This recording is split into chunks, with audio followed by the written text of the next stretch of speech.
bác William giới thiệu với các bạn về trường Ferrières, thì tôi xin phép được giới thiệu với các bạn hai vấn đề. Câu hỏi thứ nhất, để trả lời cho cái câu hỏi thứ nhất, đó là tại sao nên học ngành nhà hàng khách sạn. Và phần giới thiệu thứ hai của tôi đó là tại sao nên học ngành nhà hàng khách sạn tại Pháp. Và phần giới thiệu thứ ba là phần của bác William, đó là tại sao lại nên học ngành nhà hàng khách sạn tại Ferrières, được không ạ? Vâng, thế thì các bạn nhìn ở đây của tôi có thể là nó hơi mờ một chút. Tại vì chúng tôi đã cũng muốn để mờ đấy, nhưng mà vẫn muốn tôn trọng. Đã mờ hết sức có thể rồi, cái hình ảnh tòa lâu đài chắc nó lung linh quá. Ở đây tôi đang giới thiệu với các bạn một cái sơ đồ. Các bạn nhìn thấy ở đây là danh sách những cái điểm đến mà có đông lượng khách du lịch nhất vào năm 2024 theo một cái tạp chí nghiên cứu. Thì các bạn sẽ nhìn thấy ở đây rằng là đây là 10 điểm đến hấp dẫn khách du lịch trên thế giới nhất, và đứng đầu hơn cả Mỹ các bạn nhé, hơn cả Mỹ, hơn cả UK, cách UK rất nhiều. Ở bên này thì nó có những con số này, đó, bao nhiêu nghìn người này, thế nhưng mà nó bị mờ quá. Thì các bạn sẽ chỉ thấy rằng là đó, tức là cái con số mà số lượng những người đi du lịch sang Pháp á, nó tăng đều hàng năm. Và từ 13 năm nay thì nước Pháp luôn luôn là điểm đến số 1 trên thế giới. 13 năm nay nước Pháp luôn luôn là điểm đến số 1 trên thế giới. Đặc biệt trong đó là mọi người đến Paris. Như vậy chúng ta có thể thấy rằng cái sức hấp dẫn của nước Pháp hay là cái sức hấp dẫn của Paris là rất lớn. Và với một cái nơi mà lượng du khách đến đông như vậy, đến nhiều như vậy, thì không có cái cớ gì mà cái nền giáo dục giảng dạy về cái lĩnh vực đó ở cái đất nước đó lại không mạnh cả. Các bạn hiểu không ạ? Thế nhưng mà tại sao đối với người Việt Nam chúng ta, tôi biết là nhiều người lại chưa biết đến là đi Pháp học những cái chương trình giảng dạy bằng tiếng Anh, và đặc biệt là ngành nhà hàng khách sạn tại Pháp. Tại vì rất nhiều các trường đào tạo về nhà hàng khách sạn tại Pháp đã có rất nhiều các bạn học sinh sinh viên quốc tế, và đối với nước Pháp thì các bạn sẽ lại được biết thêm, đó là khi các bạn đi du học ở Pháp, các bạn không phải trả cái chi phí học phí tăng gấp đôi so với việc là các bạn đi các nước khác như Anh, Úc, Mỹ, Canada để học. Chính vì vậy cho nên ở một góc độ nào đó chúng tôi có thể nói với các bạn là nước Pháp không có cái giá trị về mặt kinh tế, họ không thu được cái lợi ích về mặt kinh tế khi mà họ đón các bạn sinh viên quốc tế. Họ đón khách du lịch quốc tế là đã một trong những cái thế mạnh của đóng góp vào ngân sách của nước Pháp rồi. Chính vì vậy cho nên là họ không có phải đi đến các nơi khác để tuyển sinh. Và vì vậy cho nên các bạn học sinh sinh viên trên thế giới không biết đến là ở Pháp có những chương trình giảng dạy 100% bằng tiếng Anh, và đặc biệt ngành nhà hàng khách sạn của Pháp rất nổi tiếng. Vâng, như vậy là tôi đã chia sẻ với các bạn về cái minh chứng. Đây là những con số cụ thể, chúng ta không thể nói dối được về cái sức hấp dẫn của nước Pháp cũng như là ở Paris. Thế thì như tôi đã giải thích rồi, là với một bạn học sinh quốc tế hay một bạn học sinh Việt Nam khi đến Pháp thì nhà trường gần như là không có được lợi gì, bởi vì học phí cũng bằng một sinh viên Pháp. Vậy thì nhà trường cứ tuyển sinh viên Pháp hoặc là các bạn sinh viên nước ngoài tự đến là đã đủ rồi. Thế thì tại sao mà có những phụ huynh học sinh đặt câu hỏi là vậy thì tại sao lại cần phải đi tuyển sinh thêm ở Việt Nam? Tại sao lại như vậy? Thì thực ra là để mà chúng tôi duy trì cái xếp hạng của các cái trường đại học của chúng tôi trên cái bản đồ xếp hạng thế giới, thì chúng tôi mong muốn là sẽ có đa dạng thêm cái số lượng quốc tịch của các bạn sinh viên ở trong môi trường lớp học. Đó là lý do vì sao mà chúng tôi mong muốn tuyển sinh thêm các bạn, chứ không phải vì vấn đề câu chuyện lợi nhuận. Vâng, bây giờ thì tôi cũng sẽ cho các bạn thấy. Tuy nhiên thì ở Việt Nam mình hiện nay có một cái trào lưu, các bạn thấy là 10 điểm đến hàng đầu trên thế giới thì không có Thụy Sĩ. Nhưng tôi chia sẻ thật là tôi biết là ở Việt Nam thì đa phần mọi người khi mà xác định là đi học ngành nhà hàng khách sạn thì mọi người hay nghĩ đến Thụy Sĩ, là bởi vì rất nhiều trường về nhà hàng khách sạn của Thụy Sĩ là họ đã đến Việt Nam từ rất lâu rồi. Vâng, họ đến Việt Nam từ rất lâu rồi, cho nên là các bạn biết đến họ. Nhưng điều đó không có nghĩa là không có các trường đào tạo về nhà hàng khách sạn hàng đầu của nước Pháp. Bên cạnh đó thì các bạn sẽ nhìn thấy ở đây ạ, tức là đây là tòa lâu đài Ferrières và đây là trường Ferrières.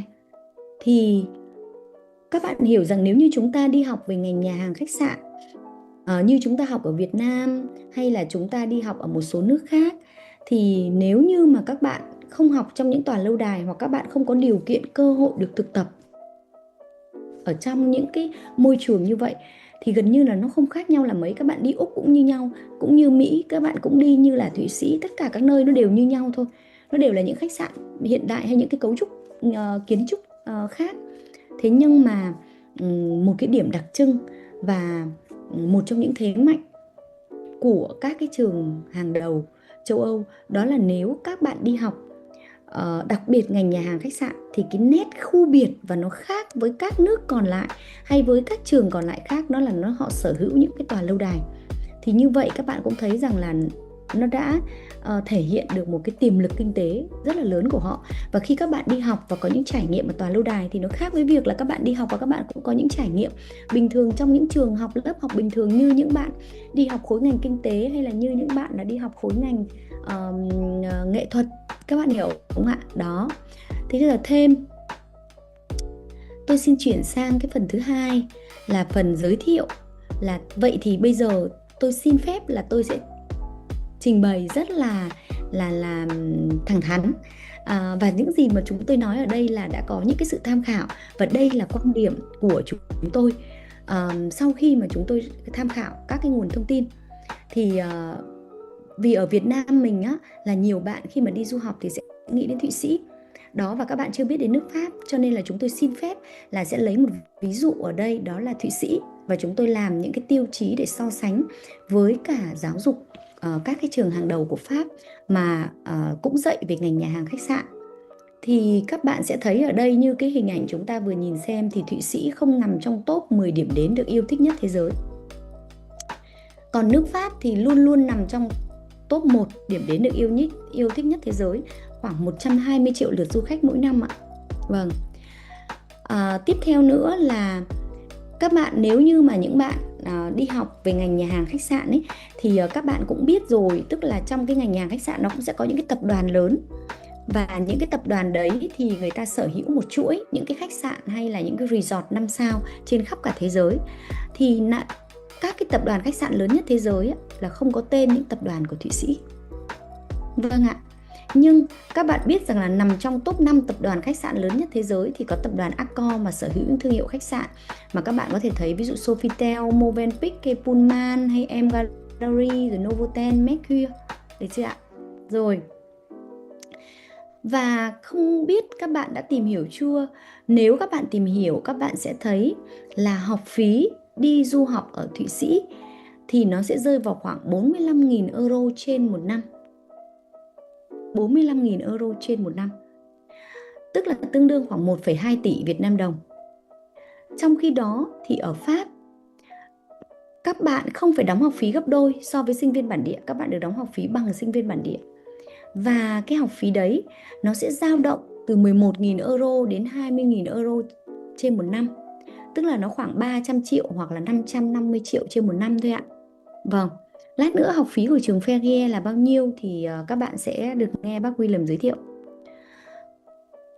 Có một điều nữa, đó là tất nhiên có những bạn học sinh khi mà các bạn đi học xong về lĩnh vực nhà hàng khách sạn ở bên Thụy Sĩ thì các bạn cũng được đi thực tập, các bạn cũng được có cơ hội tìm việc làm.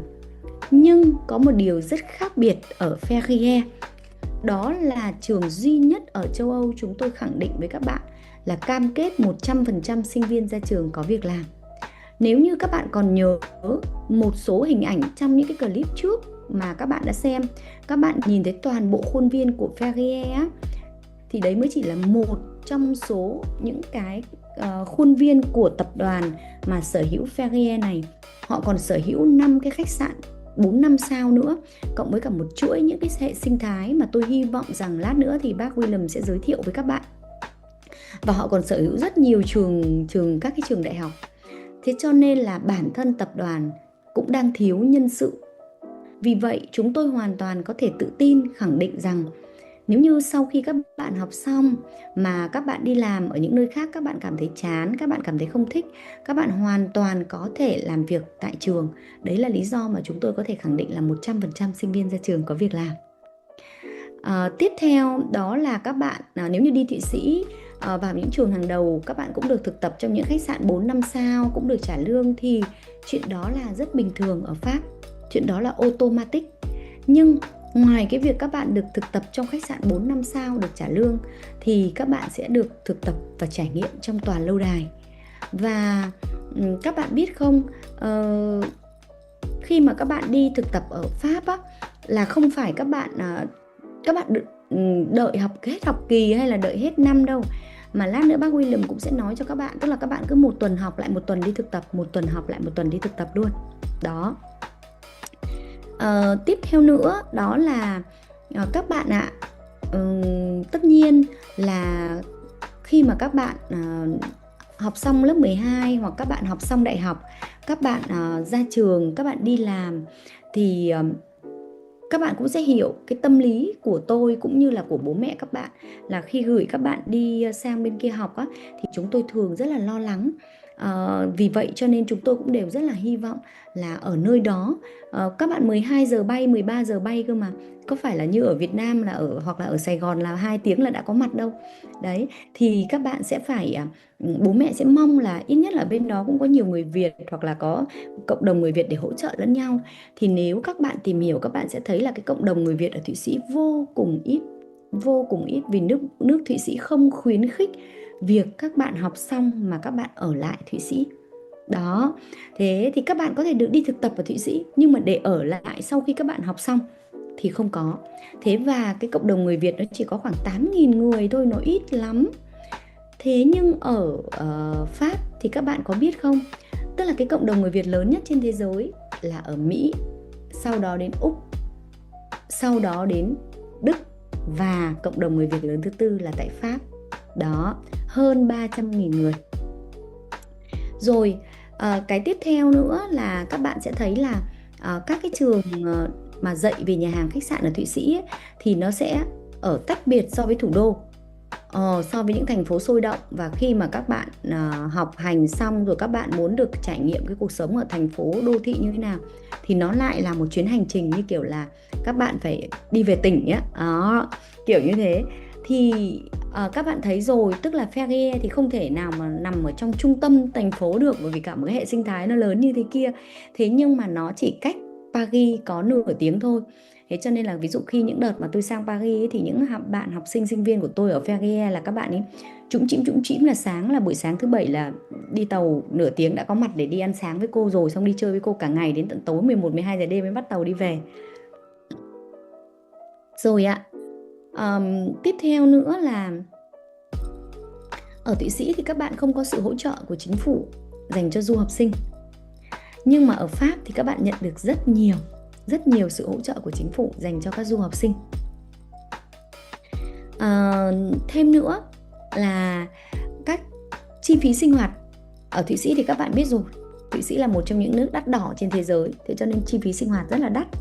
Vâng, còn cái chi phí sinh hoạt mà phù hợp cho một bạn học sinh, sinh viên Việt Nam đi học ở Pháp á, thì cái con số này chúng tôi cũng không thể nói dối được, bởi vì các bạn sang học là các bạn biết này, rồi là các bạn những cái bạn đi trước á, là các bạn ấy đã chia sẻ, thì cả tiền học phí cộng tiền ăn ở, nếu các bạn chi tiêu theo mức chi tiêu của người Việt thì nó chỉ rơi vào khoảng 600 đến 800 euro một tháng thôi. Vâng. Còn một cái điều nữa mà để các bạn thấy những cái sự khác biệt rất lớn trong chính sách của các chính phủ, đó là nếu như các bạn đi Thụy Sĩ, các bạn phải tự mua và chi trả bảo hiểm y tế. Trong khi đó thì nếu như mà các bạn đi sang Pháp thì chính phủ sẽ chi trả toàn bộ 100% chi phí cho các bạn. Vâng, như một người Pháp. Có một cái câu chuyện là cách đây hơn hình như một năm ngoái tôi đi Pháp thì có sinh viên đến thăm tôi và các bạn ấy, hai bạn hăm hở khoe là tối hôm qua con đưa bạn ở cùng nhà con đi vào bệnh viện.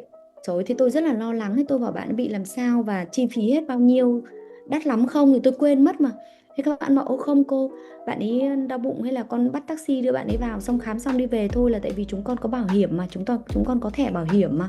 Đấy, thế cho nên để bố mẹ hoàn toàn an tâm là bố mẹ không có phải lo lắng gì cả về cái việc là con đi du học ở bên kia. Thêm nữa là ờ, các bạn không cần phải quá lo về việc là ngân sách tài chính kinh tế.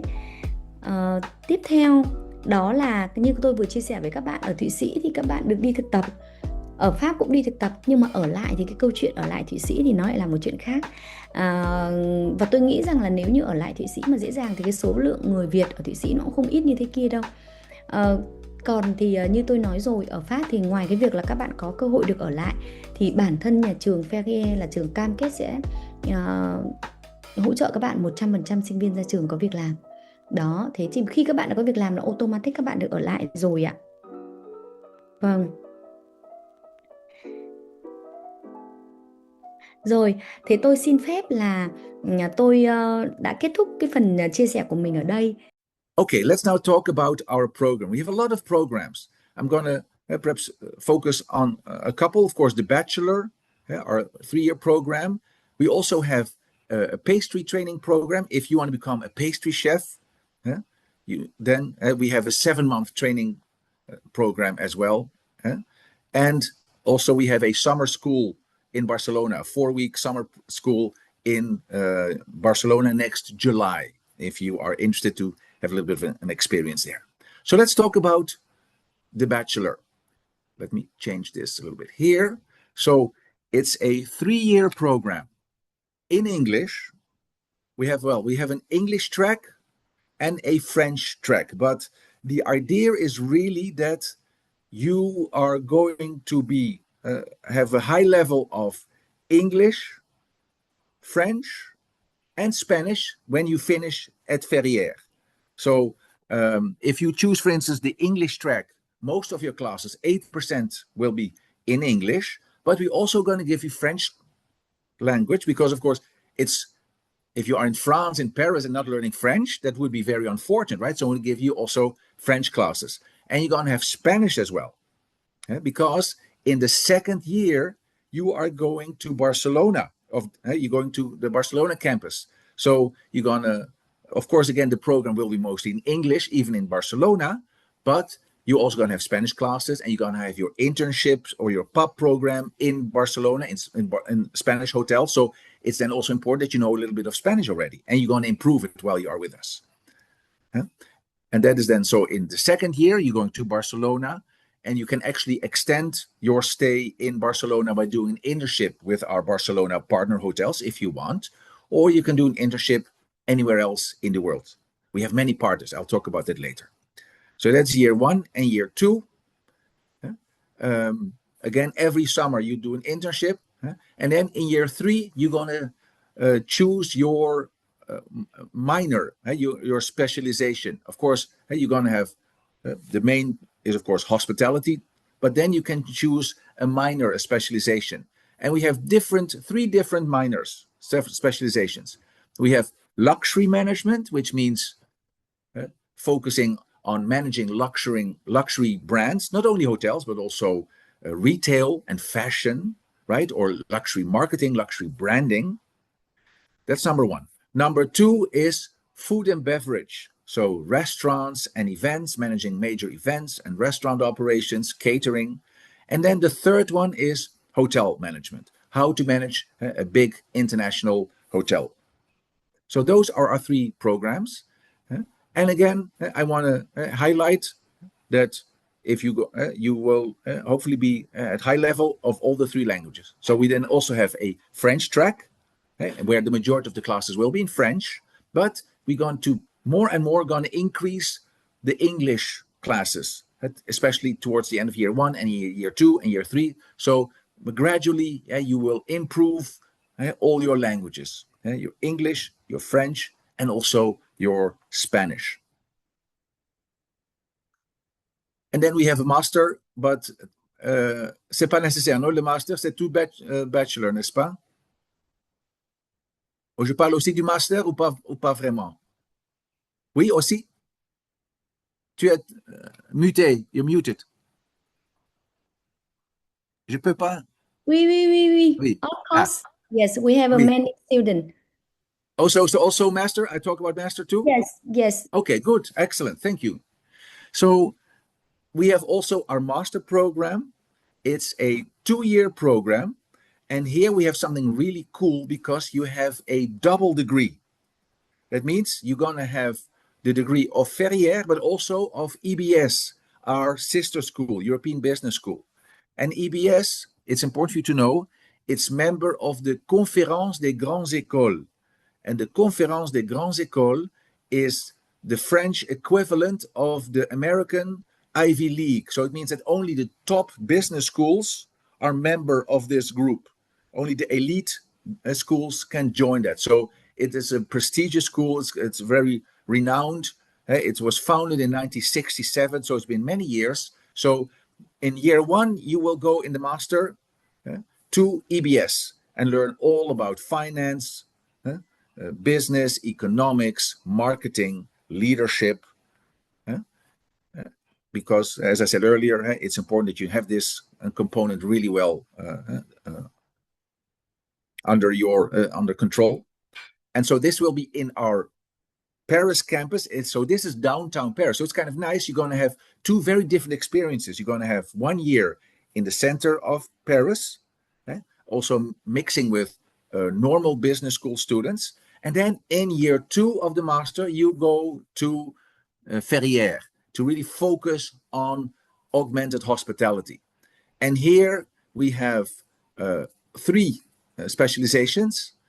One is augmented hospitality and luxury management. So really focusing on managing high-end luxury hotels and also luxury brands. So it can also be retail and fashion. Then we have hospitality and sustainable management. And of course, sustainability is a big thing right now, right? How can we make sure that everything's done in a responsible way? And sometimes it seems that luxury and sustainability are fighting, right? Because with luxury, you sometimes think it's excess, right? It's a lot. It's more. And then how can we make it reconcile with sustainable in a responsible, good way, good for the environment, good for the people, good for society? So you're going to learn that there. And then we have also the hospitality and event management minor. So focusing on major events, how to organize big conventions, congresses, but also sport events, etc.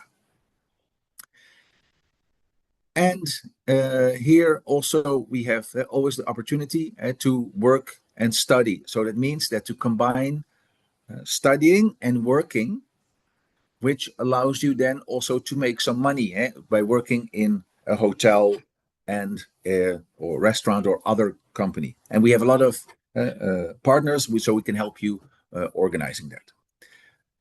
The master program is fully in English, so no French. That is difference with the bachelor, where you will kind of have 3 languages, right? But the master is fully in English. Okay, so that's a big difference as well. And then I'll quickly also talk about the pastry program, Madeleine by Ferrières, which is a 7-month program. So it's really focused on culinary arts. It's not academic. It's really if you want to become a chef, a pastry chef, right? And of course, the French know very well how to, you learn how to make beautiful croissants and desserts and pastries and bread and chocolates and all kinds of wonderful goodies, dangerous goodies, right? Well, dangerous, of course, if you eat too much of them, right? And you are under the guidance of our 2 chefs. We have Emmanuel Lecanu and we have Desti Brahmi. Both of them are, if you look them up, they are very well celebrated in France and in the world. Emmanuel Le Canu on your left he has taken, for instance, the French and Korean teams for the world skill, which is a big international event when it's kind of where they decide who are the best chefs in the world. He made the French and Korean teams win silver and gold. So he's really top. And then Desti Brahmi is a very Instagrammable chef. He also was in the jury of the French version of Top Chef. Perhaps you have that program in Vietnam too. It's like Master Chef, and he's on the jury there, on the board. And he also takes French pastries, traditional pastries and recipes, and makes them in a contemporary, modern way. So if you are into pastry, that might be a nice option too. And the last thing I want to quickly mention is our summer camp in Barcelona. If you want to have a flavor of hospitality, what is hospitality all about, and you want to have a little bit of sense of Ferrières, you can also come to a 4-week program in Barcelona. It's in July, and every week is going to be different. So 1 week is going to focus on luxury hotels and luxury retail. The second week is going to focus on entertainment, on theme parks, transportation, cruise lines, because Barcelona is one of the biggest cruise ports in the world. Week 3 will be focused on hotels, hospitality, and then year 4 on food and wine, on gastronomy. Okay, so that might be a nice idea for next summer if you have time and energy to come for a couple of weeks to Barcelona.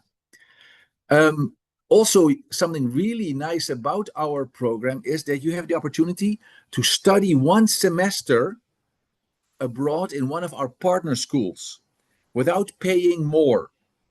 Of course, you will have to pay for housing and accommodation, but some of these schools are even more expensive than Ferrières, and yet you don't have to pay extra. And we work with some of the top hotel schools across the world.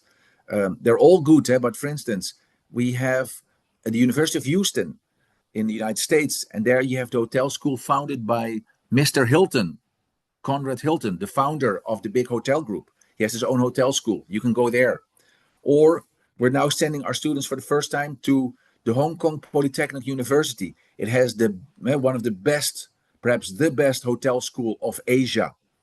So you can go there. But we have also partnerships in Korea, in Mexico, in Argentina, in London, and in the Middle East, also in Lebanon. So those are wonderful opportunities if you want to study 1 semester abroad. Okay. And here, perhaps the most important and something that we're very proud are our industry partners. And you can see that we work with the best of the best, the crème de la crème, as they say in French, the best hotels in the world, the best restaurants, the best luxury brands. I mean, you see them all, right? We have ranging from Mandarin Oriental, we have the original Ritz, also with Disney, I mentioned that, but also luxury brands like Hermès and Cartier, right? So and Gucci, and all these companies come twice a year to recruit students for part-time, full-time jobs and for internships. And therefore, we dare to guarantee that you have a job when you finish Ferrières. We make that promise to you. Because since we started now 10 years ago, there has been no student that left Ferrières without a job. So that says a lot about the trust that the hospitality and luxury industry has in Ferrières, in us, but also particularly in our students. So very, very important for you to know. Here also, just very briefly, I told you that every summer you will have to do an internship. And here you see just some examples of where our students spend their summer, in the top hotels, top brands around the world, right? Ranging from Bora Bora to Paris, to Canada, to the Caribbean, and everywhere else, right? So Kuala Lumpur, so all with our partners. Or sometimes students look for them themselves as well, and we help them, of course. but wonderful international experiences that you will have as well every summer, being in a top hotel, a top restaurant somewhere in the world. Important also to mention the financial side of Ferrières, and I'm sure that, of course, Tiangan will talk with that in more detail. But it's important for you to know that we provide scholarships of excellence. If you are a very special candidate, you have what it takes, and I'll talk a little bit about that towards the end, what we look at, and you want to come to us, we want you, you want us, we provide scholarships, and we can then look at you. If there are some financial boundaries, we can see how we can help you to make sure that you can come to Ferrières. So very important. And then, as I said, the work and study approach, right? So you can study in Ferrières and also work in some of our hotels and restaurants that are managed and owned by us, and then the pay is then used for financing your studies. And of course, also we can do spread out payment, right? You don't have to pay everything at once. We have our partner banks, and we can perhaps see how you can pay on a semester basis or a monthly basis. How that needs to be determined. So we really want to help you to make it as easy and doable as possible. Okay. Here you see some of our students, are actually not students, are alumni. So the students that have graduated, where are they now, right? What are they doing now? And again, you can see they are working in top brands ranging from Aman to Man Oriental, right? All over the world. And I always like to talk about our friend Maxence Blondel. He is in the center, in the upper part of the center. He was actually a lawyer, but his dream was being a hotelier. So he gave up his job, came to Ferrières, did a master degree with us, and then he became the director of operations of La Durée. And those of you that are into pastry and those of you that like macarons will know the La Durée brand, because it's the company that invented the macaron, and they have coffee shops and restaurants and stores all over the world. And he was in charge of the flagship in Paris, in the Champs-Élysées. So you see, this is who we are. This is what we like to do to help you. If you have a dream, if your dream is working in the international world of luxury and hotels and restaurants and fashion and retail, then we are there for you to make that dream become a reality.